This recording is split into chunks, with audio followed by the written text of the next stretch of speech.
Hey, good morning, everybody. Welcome to a Monday edition of 5 Minutes with Phil. Thank you so much for being with me here today. I'm glad that I can share the Word of God with you, and hopefully this blesses you in a big way here today. I want to talk today from the book of Job, and I know that book scares some people because Job went through a lot of really rough stuff.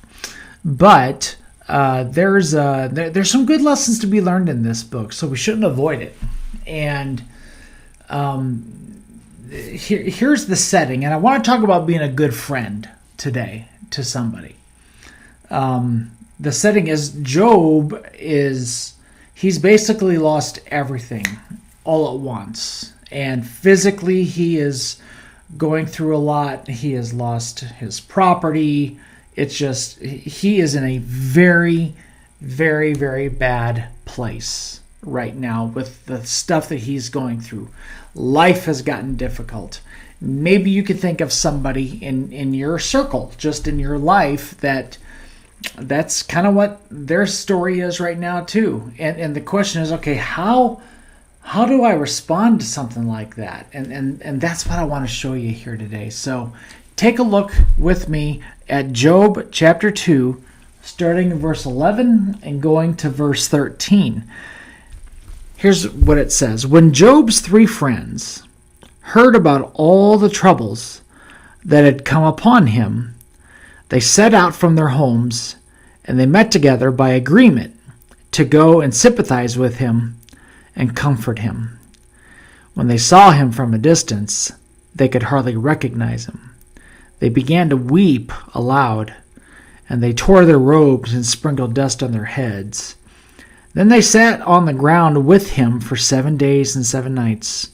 No one said a word to him, because they saw how great his suffering was. Now that's interesting, because I think there are some lessons there for us when we are dealing with people that we care about, people that we love, who are going through some really difficult circumstances. And here's the thing, especially us Christians, we are notorious for this, where there are some of us, we think that we have to have a verbal answer for everything. We got to pull some sermon out of our pocket, or we got to just throw out our favorite verses, or we got to try to fix everything. That's not what happened here with Job and his 3 friends. You want to know what happened? They said nothing.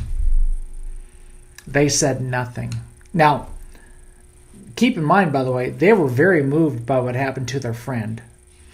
I mean, that's what that whole tearing their clothes and sprinkling dust on their heads, that was an act of grief that you saw displayed there. And so you see that going on with his friends. So they were very moved by what Job had been through. I'm reminded from the scriptures that tell us that we should rejoice with those who rejoice, and we should weep with those who weep. And that's a great example of that right there. But they sat with him for 7 days, and they said nothing. Can I liberate you from something? Okay.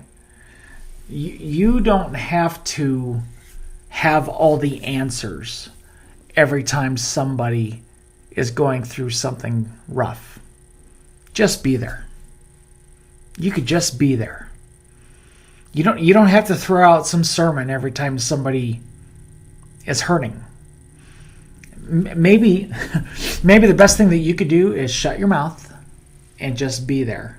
And for some people, that is so hard to do because, we feel like we got to be the fixers.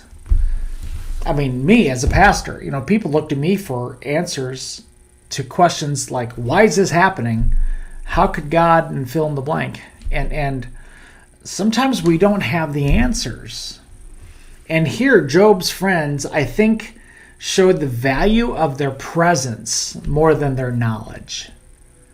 There's value just in your presence. If the time comes to share your knowledge, fine. But you know what? Don't think it's not valuable to just be there. Job's friends were there. They were present. They were with him. You want to be a great friend? Be there.